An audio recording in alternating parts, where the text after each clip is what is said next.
ഇവിടെ നിർമ്മിക്കാൻ പോകുന്ന അണക്കെട്ടിന്റെ നിർമ്മാണ പ്രവർത്തനങ്ങളിലെ ആദ്യത്തെ രക്തസാക്ഷിയാണ് നീ. ഈ രാജ്യത്തിനു വേണ്ടി വിലയേറിയ ഒരു സഹായം ചെയ്ത് നിന്റെ വേർപാടിൽ ഞങ്ങൾക്ക് ദുഃഖമുണ്ട്. ഈ അണക്കെട്ടിന് പുലിക്കണ്ണൻ ഡാം എന്ന് പേരിടാൻ ഞങ്ങൾ സർക്കാരിനോട് ശുപാർശ ചെയ്യുന്നതായിരിക്കും.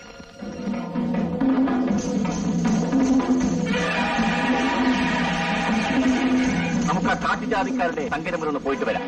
അയ്യോ സാർ, അത് അപകടമാണ്. അങ്ങനെയൊക്കെ ഭയപ്പെട്ടാൽ ഇവിടെ താമസിച്ചുകൊണ്ട് സർവേ ചെയ്യാൻ സാധ്യമല്ല. മിസ്റ്റർ മേനോനും 1-2 പേരും ആ ജീപ്പിന്റെ അടുത്ത് കാവൽ നിൽക്കും. മറ്റുള്ളവരുടെ കൂടെ വരും.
ഞങ്ങൾ നിങ്ങളെ ഉപദ്രവിക്കാൻ വന്നതല്ല.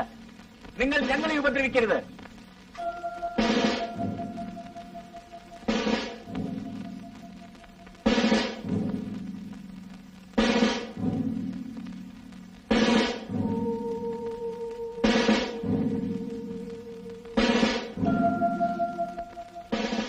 ഞങ്ങൾക്ക് വഴി കാണിക്കാൻ വന്ന് നിങ്ങളുടെ കൂട്ടത്തിൽപ്പെട്ട പുലിക്കണ്ണനെ നിങ്ങൾ അമ്പെയ്ത് കൊന്നു. അതെന്തിനാണെന്ന് നിങ്ങൾക്കറിയണം. പുലിക്കണ്ണൻ പിഴച്ചവനാണ്. നാട്ടിലെ മനുഷ്യരെ അവൻ കാട്ടിലായിട്ട് കൂട്ടിക്കൊണ്ട് വന്ന്.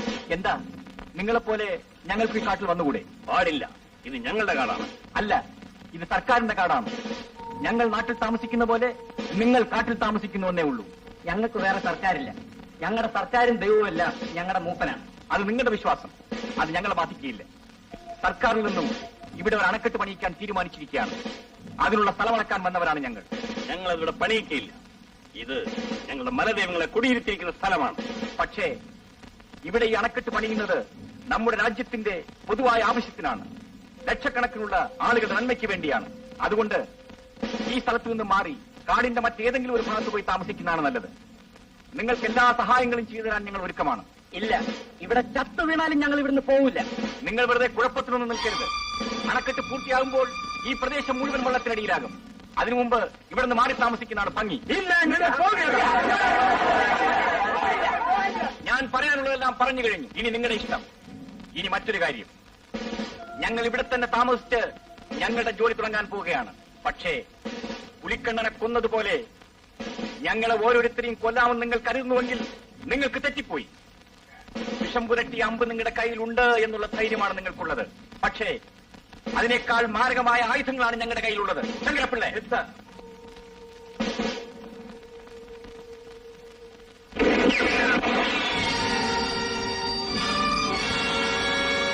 കാട്ടുമൃഗങ്ങളെ നേരിടാൻ കൊണ്ടുവന്ന ഈ ആയുധങ്ങൾ നിങ്ങളുടെ നെഞ്ചിനു നേരെ ഉപയോഗിക്കാൻ ഞങ്ങളെ നിർബന്ധിതരാക്കരുത്.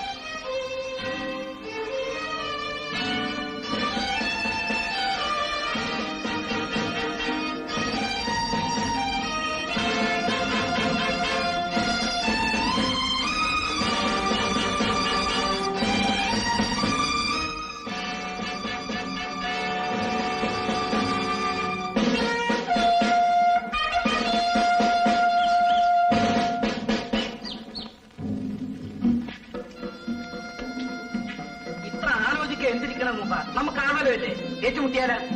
അത് പാടില്ല. ചുരുളുമുത്തു, അവിടെ കൈയിരിക്കുന്ന പൊട്ടുന്ന കുണ്ടനാണമില്ല, അത് അപകടം പിടിച്ചതാണ്. അത് അറിഞ്ഞിരുന്നുണ്ട് നമ്മുടെ ആൾക്കാരെ കുരുതി കൊടുക്കുന്നത് പാടില്ല.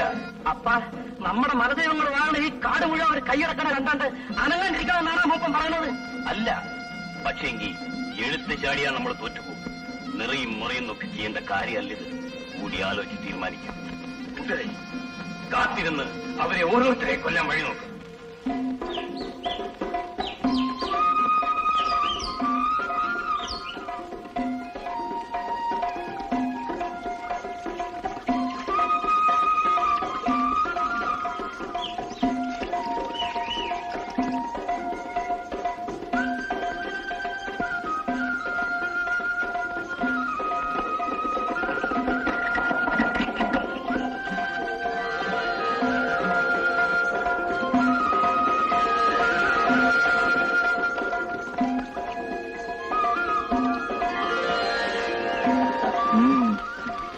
കാട്ടുപൂക്കളാണ്. കാട്ടുപൂക്കൾക്ക് നാട്ടുപൂക്കളേക്കാൾ ഗുണവും മണവും കൂടി സാറേ. അതുങ്ങളുടെ കയ്യിലും വില്ലും അമ്പും ഒക്കെ ഉണ്ടായിരിക്കും. പഠിക്കണേ, വില്ലുകൊണ്ട് അമ്പുണ്ട്, പക്ഷെ എല്ലാം കണ്ണുകളിലാണെന്ന് മാത്രം.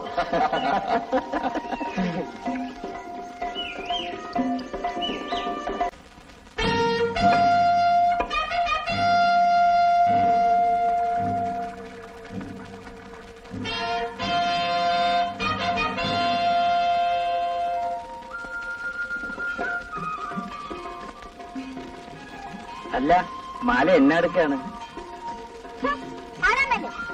കാട്ടുകിഴങ്ങ് പറിക്കാണ്. ആ, നീ മല മറിക്കണ മട്ടുണ്ട്.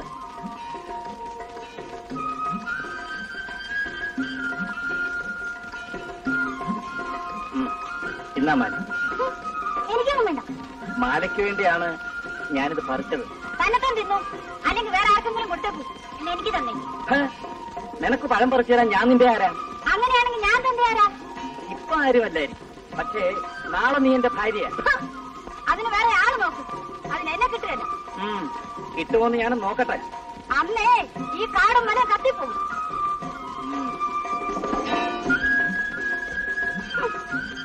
അയാളോട് എന്തിനാ അങ്ങനെ പറഞ്ഞത്? എന്താ പറയാൻ മേലെ? അയാൾ എന്തിനാ എപ്പോഴും എന്റെ പുറമേ നടക്കുന്നത്? എനിക്ക് അയാള് ഉറപ്പാണ്. എന്നാലും നമുക്കിങ്ങനെ ഒരു പറ്റിയല്ലോ എന്റെ പണിക്കരി ചേട്ടാ. നാട്ടിൽ വന്ന് അരിയും കറിയും വെച്ചാല് കുറച്ച് രൂപ ഒരുമിച്ച് കിട്ടും. അതുകൊണ്ട് നമ്മുടെ കല്യാണം നടത്താന്ന് കരുതിയല്ലേ നാട്ടിലുള്ള ജോലി കിട്ടിയേച്ച് ഇങ്ങോട്ട് പോകുന്നത്. എന്നിട്ടിപ്പോ എങ്ങനെ ഇരിക്കുന്നു? ഊരും കൊണ്ട് തിരിച്ചു പോകുന്ന കാര്യം കണ്ടറിയേണ്ടതാണ്. എപ്പോഴാണ് ഈ കാട്ടുജാതിക്കാര് കുത്തിക്കൊല്ലുന്നതെന്ന് എങ്ങനെ അറിയും? നമുക്കൊരു കാര്യം ചെയ്താലോ? ഒളിച്ചോടി പോയാലോ? ആ, എങ്ങനെ ഒളിച്ചോടി പോകാനല്ലേ മനോന്മണി? നാട്ടിൽ നടക്കുന്നുള്ളതല്ലേ ഇട്ടേക്കണത്. അല്ല, രണ്ടുപേരും കൂടെ കിസ്ത അടിച്ച് ഇവിടെയൊക്കെ അടിച്ച് പരത്തുമെന്ന് തോന്നുന്നല്ലോ. എന്റെ സഹായം വല്ലതും വേണോ? അയ്യോ സാറ് അടുക്കളപ്പണി ചെയ്യാനോ? എന്താ അടുക്കളപ്പണി ചെയ്താല്? പാചകം എന്ന് പറയുന്നത് ഞങ്ങളുടെ പാരമ്പര്യമാണ്. എന്റെ അച്ഛന്റെ പേര് കേട്ടു, നളപാചകം നാരായണമേനൊന്ന്. അങ്ങോട്ട് മാറിയേ, ഞാൻ ഒന്ന് നോക്കട്ടെ. ട്രിപ്പിൽ അങ്ങോട്ട് ഇടിച്ച് പരത്തിട്ട് പോയാട്ടെ, അത് കഴിഞ്ഞിട്ട് ഞാൻ ചെയ്തോളാം. ഇതൊക്കെ ഒരു വശമാണ് പഠിച്ചത്. അയ്യോ, നേരാ സാറേ, ഇതൊക്കെ ഒരു വശമാണ്. സമ്മതിച്ചോ? സമ്മതിച്ചു.